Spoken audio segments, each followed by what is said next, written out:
미 대선의 당락을 결정짓는 펜실베니아주의 개표 결과가 이르면 오늘 밤 발표될 것으로 보입니다. 미국 대선 개표 상황을 놓고 미 전역 트럼프 대통령 지지자들은 개표 중단을, 바이든 후보 지지자들은 완전 개표를 요구하며 시위가 격화되고 있습니다.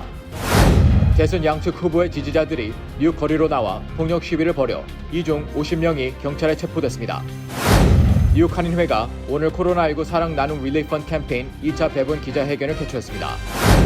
펜실베니아주 항소법원이 도널드 트럼프 대통령이 제기한 6비 내 개표 참관 허용 방침을 명령했습니다. 도널드 트럼프 대통령이 애용하는 셔프펜을 놓고 소셜미디어 상에 확인되지 않는 루머가 확산되는가 하면 이를 두고 소송전이 벌어졌습니다. 미국 연방준비제도의사회가 현행 제로 금리를 동결하겠다고 밝혔습니다. 미국 내 신규 실업수당 청구 건수가 약 75만 건으로 집계됐으며 이는 전주 대비 소폭 감소한 것으로 나타났습니다. 내 집같이 편안한 은행 뉴 밀레니엄 뱅크가 뉴저지 클로스터와 뉴욕 플러싱에 새로운 지점을 오픈하였습니다. 클로스터 570 피어먼트 로드와 플러싱 141 노던 블러바드에 위치한 새 지점에서 모든 금융 업무와 혼무 기지 상담도 함께 해드립니다. Member of FDIC and Equal Housing Lender.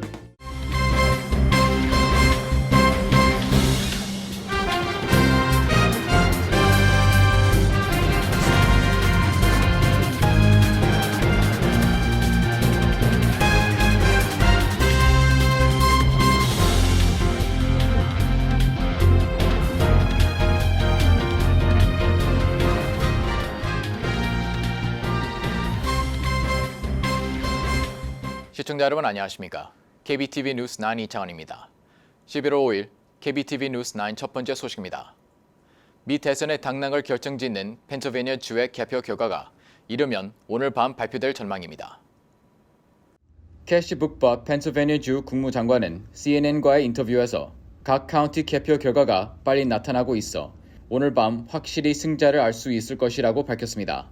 북버 장관은 일부 오차 범위가 존재하지만 오늘 개표가 진행 중인 투표 용지가 약 55만 개이며 각 카운티들이 열심히 개표 작업 중에 있다고 설명했습니다. 그는 필라델피아에서 약 10만 표가 개표될 예정이며 피츠버그가 포함된 엘리게니 카운티에서 3만 7천 표, 필라델피아 외곽 교외 지역 카운티에 약 3만여 표가 아직 개표되지 않았다고 덧붙였습니다.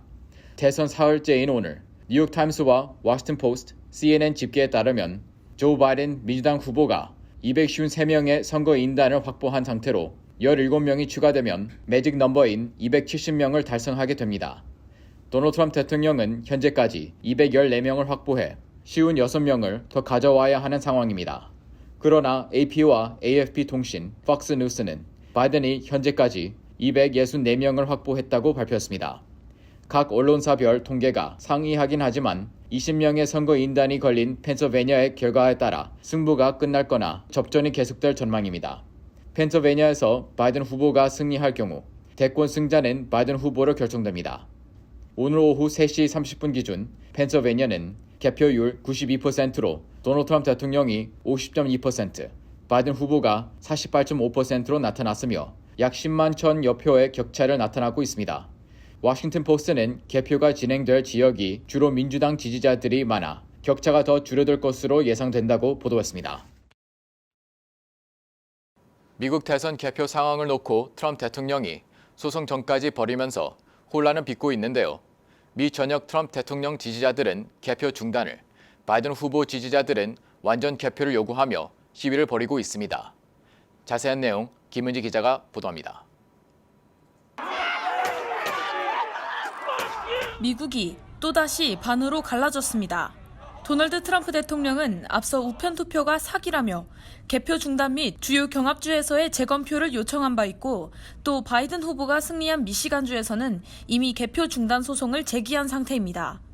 이와 정반대로 바이든 후보는 모든 투표가 개표되고 인정돼야 한다고 주장하며 대립되고 있습니다. 이같이 두 후보 간의 혼란이 미 전역의 각 후보 지지자들에게도 영향을 미쳐 일부는 시위가 격화되고 또 총기까지 등장했습니다. 전통적인 공화당 표밭이었던 애리조나주는 바이든이 2.4%포인트 차로 선거인단을 확보한 주입니다. 시위 전날까지 트럼프가 바이든을 앞서고 있었지만 우편 투표 6만 2천 명분의 개표가 시작되자 바이든의 득표율이 오르기 시작한 것입니다. 이에 피닉스에서는 주의회 의사당과 마리코파 카운티 개표장 등에서 무장한 트럼프 지지자 150여 명이 개표가 진행되고 있는 선거사무소 앞에 집결해 개표 중단을 요구하는 시위를 벌였습니다. 공화당 소속 폴 고사 연방 하원의원도 이날 시위에 참석해 우리는 이 선거가 도둑맞지 않도록 할 것이라고 주장하고 나섰습니다. 미시간주 또한 바이든 후보가 당초 트럼프 대통령에게 뒤지다가 역전을 한 곳으로 디트로이트시의 개표소 또한 스탑 더 카운트, 즉 개표를 멈추라고 외치는 트럼프파 시위대로 건물 입구가 막혔습니다. 네바다주에서도 클라크 카운티 개표장 주변에 약 75명의 트럼프 지지자들이 트럼프가 새겨진 셔츠를 입고 미국 국기가 그려진 마스크를 쓴 채 개표를 중단하라, 표를 훔치는 도둑질을 멈추라는 등의 구호를 외쳤습니다. 이번엔 인종차별 반대 시위가 수개월간 이어져온 오리건주의 포틀랜드로 가보겠습니다. 포틀랜드는 조지 플로이드의 죽음 이후 폭력 사태가 특히 격화되면서 주방위군이 배치되기도 한 곳입니다. 이번 대선 개표 관련 시위에서도 일부 시위대의 방화 시도와 약탈을 비롯해 경찰이 현장에서 시위대가 소지한 총기를 압수하는 일도 발생했습니다. 또 일부 시위대가 건물의 유리창을 깨고 성조기를 불태우는 모습도 포착됐습니다. 이곳에서는 최소 9명이 체포됐습니다. 이 밖에도 미네소타주 미니애폴리스에서는 약 200명의 시위대가 I-94 고속도로를 행진했으며 시카고, LA, 휴스턴, 펜실베니아의 피츠버그 등 전국적으로 파괴 행위와 시위 행렬이 진행되고 있습니다. 하지만 이 같은 상황에 바이든 후보 지지자들 또한 시위에 나서면서 극심한 분열 상황이 우려되고 있습니다.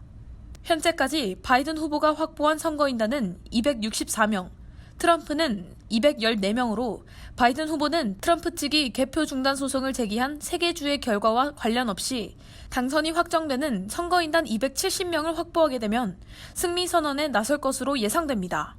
KBTV 뉴스 김은지입니다. 이렇듯 미 전역이 또다시 혼란에 빠진 가운데 조 바이든 후보 지지자들도 이에 맞서 지난밤 뉴욕 거리에 나왔습니다. 이 중 폭력 시위를 벌인 50명은 즉시 체포됐습니다. 보도에 김은지 기자입니다.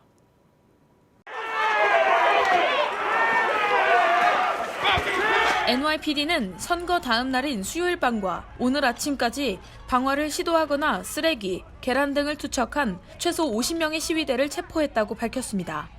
또 시위 현장에서 압수한 스턴건, 칼, M80 폭죽을 트위터를 통해 공개하기도 했습니다.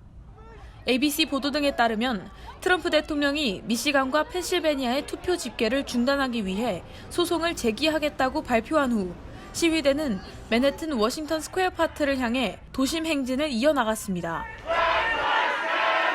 집회의 시작은 평화롭게 진행됐으나 약 1시간 후 그리니치 빌리지에서 일부 쓰레기통에 불이 붙어 화재가 발생하고 경찰과 충돌하는 등 격화된 양상을 보였습니다. 경찰은 이 과정에서 최소 50명을 체포했으며 무질서한 행동과 불법 집회 및 공무집행 방해 혐의로 기소됐다고 전했습니다. 또 이 중 화제가 되고 있는 24세 한 여성이 있습니다. 데비나 싱은 한 경찰관 얼굴에 대고 계속되는 욕설과 비난을 하다가 마지막에 경찰관 얼굴에 침을 뱉고 체포됐습니다. 문제의 여성은 펜실베니아주 슈웽스빌 출신이며 아이러니하게도 투표 분쟁의 중심지인 몽고메리 카운티 출신입니다. 그녀는 이전에도 체포 및 불법 집회에 대한 저항으로 체포된 적이 있으며 뉴욕시에서 꽤나 알려진 시위자인 것으로 나타났습니다. NYPD는 트위터에 우리는 모든 사람의 자기 표현 권리를 지지하지만 화재를 일으켜 다른 사람들을 위험에 빠지게 만드는 일은 용납되지 않을 것이라고 전했습니다. 또 약탈 행위를 조사할 약탈 태스크포스를 구성했다고 발표했습니다. KBTV 뉴스 김은지입니다. 뉴욕 한인회가 오늘 코로나19 사랑 나눔 릴레이 펀드 캠페인 1차 배분에 대한 감사 보고와 앞으로의 배분 일정에 대한 기자회견을 가졌습니다.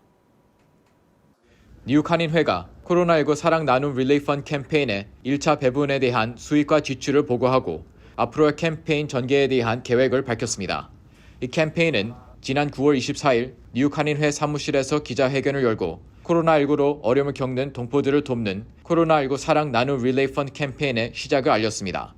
기부금 총 20만 달러를 시작으로 11월 4일 기준으로 현재 117만 833달러가 모아졌습니다. 이날 기자회견에 참여한 제임스 유 공인회계사는 뉴욕 한인회 주관으로 진행되고 있는 코로나19 사랑 모금 행사에 수입과 지출을 감사하였고 오류가 없는 것으로 전달했습니다. 9월 25일에서 10월 9일까지 접수된 뉴욕과 뉴저지주 지역의 신청자 중 심사를 거쳐 퀸스 플러싱 민권센터와 팰리세이드 파크의 파인 플라자 그리고 뉴욕 한인회에서 각각 10월 27일에서 10월 30일까지 총 766가정에 식품권을 배분했습니다. 당초 우편으로 배달할 계획이었지만 1차 배분 때 배달 사고로 인해 2차 배분부터는 2달치를 묶어서 직접 전달하는 방식으로 변경됐습니다. 저희가 이 신청을 받을 때는 전화가 평균 한 30통에서 40통 정도 저희 한인회 사무국으로 걸려왔습니다.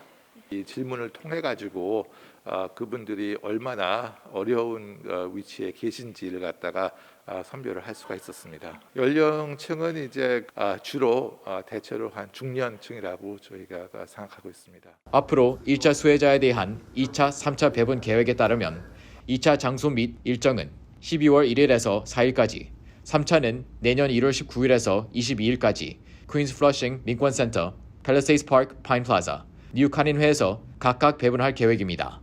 지원 규모 및 기간은 2인 이하 가정에는 월 100달러, 3인 이상 가정에는 월 200달러 상당의 식품 교환권을 5개월간 제공합니다. 또 현재 진행 중인 2차 캠페인에 신청한 가정 수로는 1200에서 1300 가정으로 나타났습니다. 검토 기간 이후 12월 8일에서 12월 1일까지 2차 수혜자에 대한 첫 번째 배포가 시작된다고 밝혔습니다. 이번 기회를 통해서 진짜 도움이 절실히 필요한 많은 동포 가정을 저희가 도울 수 있었는데 이번 그 사랑의 나눔 릴레이 캠페인에 또 더 많은 동포 여러분께서 참여를 해주셔서 한 가정이라도 더 도울 수 있으면은 뉴욕 한인회는 1차 수혜자에 대한 2차, 3차 배분 계획에 이어 오는 11월 13일까지 2차 수혜자 분들의 신청을 뉴욕 한인회를 통해 받고 있습니다. 도널드 트럼프 대통령이 소송을 제기한 펜실베니아 주의 항소법원에서 트럼프 대통령 측이 개표 과정을 자세히 볼 수 있도록 6피트 내 참관을 허용해야 한다고 명령했습니다. 최명진 기자의 보도입니다. 워싱턴 포스트 등 미 언론에 따르면 펜실베니아주 항소법원은 개표 진행 과정을 더 가까이서 참관할 수 있게 해달라는 트럼프 캠프 측의 요청을 기각한 하급 법원의 결정을 뒤집었습니다. 항소법원 크리스틴 피자노 캐넌 판사는 모든 후보와 관계자는 코로나19 수칙 준수하에 마스크 착용과 사회적 거리 두기를 유지한 채 약 6피트 이내에서 모든 개표 과정을 볼 수 있어야 한다고 허용했습니다. 접근권 허용 명령이 내려진 곳은 늦은 개표가 이루어지면서 조 바이든 후보가 우세하고 있는 필라델피아 주입니다. 트럼프 선거 캠프는 지난 4일 펜실베니아 개표에 문제가 있다고 소송을 제기하고 투명성이 확인될 때까지 일시적 개표 중단을 요구했습니다. 필라델피아 선거관리 요원들이 참관인들로 하여금 투표용지 처리 과정을 가까이서 지켜보는 것을 막았다면서 이는 처리된 투표용지와 투표 과정의 투명성을 흐리게 하는 것이라고 주장했습니다. 이에 펜실베니아 민주당 측은 주 입법부가 시간이 오래 걸리는 부분을 피하기 위해 참관인들이 가까이 오는 것을 제한한 것이라고 해명했습니다. 이 같은 법원 명령에 대해 미 언론은 이번 결정이 개표에 당장 영향을 미치지는 않을 것이라고 전망했습니다. 이 같은 법원의 명령에 따라 펜실베니아주 엘러게니 카운티는 약 2만 9천여 투표용지에 대해 6일 오후까지 개표를 중단한다고 밝혔습니다. 법원의 개표 일시 중단 명령은 잘못 인쇄된 투표용지를 재발행했어야 했다는 일부 유권자들의 이의 제기에서 비롯된 것으로 전해졌습니다. 카운티는 우편 투표 접수 마감 시한인 6일 오후 5시 개표를 재개할 것으로 알려졌습니다. KBTV 뉴스 최명진입니다.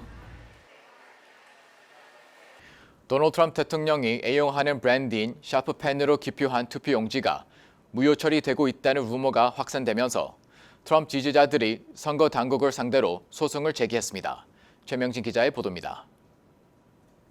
AP통신과 폭스뉴스 등 미 주요 언론에 따르면 애리조나 주민으로 알려진 로리 아길레라 씨와 10명의 트럼프 지지자들이 마리코파 카운티 선거 당국을 상대로 소송을 제기했습니다. 이들은 샤피펜이라는 브랜드의 유성펜으로 기표한 표가 잉크 번짐으로 무표 처리됐다며 법원에 재투표할 기회를 달라고 주장했습니다. 샤피펜은 트럼프 대통령이 공식 문서에 서명할 때 자주 사용했던 브랜드로 일반적인 펜보다 2배에서 3배 촉이 굵은 것이 특징입니다. 트럼프 대통령은 지난 2018년 한미 자유무역협정과 북미 정상회담에서 샤피펜으로 서명했고 문재인 대통령에게도 이 펜을 선물한 것으로 알려졌습니다. 현재 미국 소셜미디어 상에는 샤피펜으로 기표한 투표용지는 모두 무효 처리되고 있다는 루머가 확산되고 있는 것입니다. 특히 경합주 애리조나를 비롯해 바이든 후보가 승리한 미시간주 등에서는 샤피펜으로 기표한 용지는 개수기가 인식하지 못한다는 내용과 트럼프 지지표를 무효화하기 위해 선거관리 요원들이 샤피펜을 나눠주고 있다는 이른바 샤피게이트 루머가 퍼지고 있습니다. 이에 애리조나주와 미시간주 선거당국은 샤피펜으로 기표해도 전혀 문제가 없으며 잉크가 번진 투표용지도 개수기가 정확히 인식한다는 입장을 발표했습니다. 한편 애리조나 민주당은 샤피펜 소송과 관련해 거짓 정보로 불거진 소송이 자칫 개표 과정을 혼란에 빠뜨릴 수 있다며 소송에 참여하게 해달라고 요구했습니다. KBTV 뉴스 최명진입니다. 미국 중앙은행인 연방준비제도이사회가 재료금리를 그대로 동결하겠다고 밝혔습니다. 연준은 연방공개시장위원회 정례회 이후 내놓은 성명을 통해 기준 금리를 현행 0.00, 0.25% 유지하겠다고 발표했습니다. 이는 지난 3월 코로나19 사태 이후 재료금리를 결정한 이후 5번째 열린 FOMC 회의에서 같은 입장을 재확인한 것으로 이번 결정은 연준 위원 만장일치로 결정됐습니다. 앞서 연준은 지난 3월 FOMC 브리핑에서 코로나19 경기 침체 장기화를 우려해 기준 금리를 기존 1.00, 1.25%에서 0.00, 0.25%로 하향 조정한 바 있습니다. 위원회는 앞으로 수개월간 국채 및 모기지 담보 증권 보유량을 현재 속도로 늘려 시장의 원활한 기능을 유지하고 금융 여건을 원화시켜 가계와 기업으로 신용이 유입될 수 있도록 할 것이라고 말했습니다. 또 리스크에 따라 통화정책 기조를 변경할 준비도 완료됐음을 강조했습니다.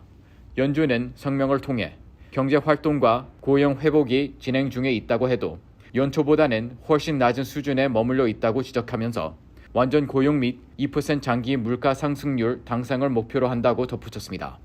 그러면서 연준은 수요가 약하고 유가 하락이 이어지면서 소비자 물가 상승을 제한하고 있다고 분석했습니다. 미국 내 신규 실업수당 청구 건수가 약 75만 건으로 집계됐으며 이는 전주 대비 소폭 감소한 것으로 나타났습니다.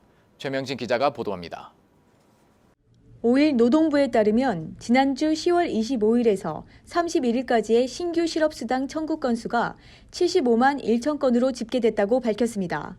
이는 전주 75만 1천 건보다 7천 건 줄어든 결과로 감소세를 보였습니다. 지난주 청구 건수는 블룸버그 통신이 집계한 시장 전문가들의 전망치 73만 5천 건을 웃돌아 예상보다 덜 감소한 것으로 나타났습니다. 또한 2주 연속 실업수당 청구 건수는 53만 8천 건 줄어든 728만 5천 건으로 집계됐습니다. CNBC 방송에 따르면 큰 폭의 감소지만 이는 각 주에서 지급하는 정규 실업수당을 모두 소진한 장기 실직자 상당수가 연방정부에서 추가로 지급하는 팬데믹 긴급 실업수당으로 갈아탄 결과를 보인다고 전했습니다. 실제로 PUC 청구 건수는 27만 8천 건 증가한 396만 건을 기록했습니다. 이날 노동부 발표에 미 언론들은 여전히 코로나19 대유행 전보다 이례적으로 높은 수준이라며 경기 회복의 속도가 느려지고 있다는 신호라고 우려했습니다. 특히 이틀 전 치러진 미 대선이 아직도 승자를 확정하지 못하고 소송전으로 흘러가는 데 따른 불확실성도 경제에 부정적인 영향을 미칠 것으로 보인다고 전했습니다. KBTV 뉴스 최명진입니다. 4일 뉴욕시 도시계획위원회는 스페셜 플러싱 워터프론트 프로젝트를 승인했으며 뉴욕시 의회 승인만을 남겨두고 있습니다. 이 프로젝트는 해당 지역의 플러싱 강으로 둘러싸인 40에이커의 강변지대에 주거용 및 상용 빌딩을 짓는 초대형 프로젝트로 도시 경제가 회복하는 데 핵심적인 역할을 하게 될 것이라고 밝혔습니다. 한편 민권센터와 셰론리 퀸즈 보르장 대행 등은 이번 개발 계획이 현실화되면 인근 지역 소상인들에게 피해가 갈 것이라고 강력하게 반대하고 있습니다. 지난달 29일 CNN에서 활약하고 있는 한국계 여성 앵커가 공항에서 여러 차례 인종차별을 당한 것으로 나타났습니다. 그중 한 남성으로부터 니하오 칭총이라는 인사를 받았는데 칭총은 아시아계 미국인을 조롱하는 데 사용하는 인종차별적 비방이라고 설명했습니다. 또 지난달 ABC 방송의 김세한 한인 기자가 뉴욕 브루클린의 코로나19 집중 발병 지역을 취재하던 중 유대인 남성에게 인종차별적인 발언을 당해 논란이 일기도 했습니다. 한국국세청이 재외국민 등 해외 납세자를 위해 2차례에 걸쳐 온라인 세무 설명회를 개최합니다. 오는 19일 오후 9시와 26일 오전 10시에 온라인을 통해 실시합니다. 참여를 희망하는 재외국민 등 해외 납세자는 오는 15일까지 국세청 홈페이지에서 참가 신청서를 내려받아 작성한 뒤 질문 내용과 함께 적어 홈페이지 이메일로 제출하면 됩니다. 워싱턴주 연방하원 10선거구에 민주당 후보로 출마한 최초 한인 여성 메릴린 스트릭랜드 후보가 과반수가 넘는 지지를 얻으며 당선됐습니다. 스트릭랜드 당선인은 서울에서 한국인 어머니 김인민 씨와 미국인 흑인 아버지 윌리 스트릭랜드 사이에서 태어나 워싱턴주 타코마로 건너와 자라 타코마 시의원으로 선출됐습니다. 그녀는 타코마 시장 시절 이 나라의 이민자로 온 어머니의 회복력과 인내력, 강인함을 본받고 싶다고 밝힌 바 있습니다. 잠시 후 커뮤니티 브리핑을 전해드립니다.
이어서 환율과 증시 전해드립니다.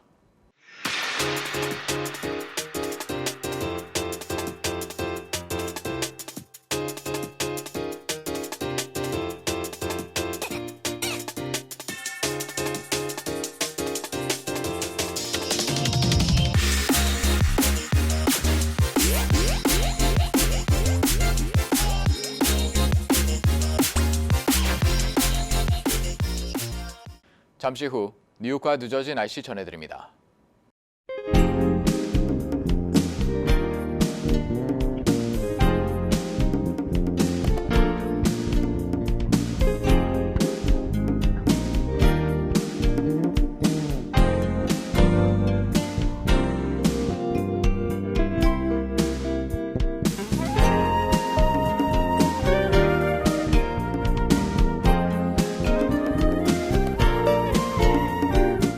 뉴 한인회가 주관하는 코로나19 사랑 나눔 릴레이 펀드 캠페인 1차 배분이 성공적으로 개최됐습니다.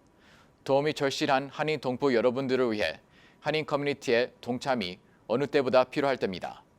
오늘도 KBTV 뉴스 9을 시청해주신 여러분 고맙습니다. 편안한 밤 보내시기 바랍니다.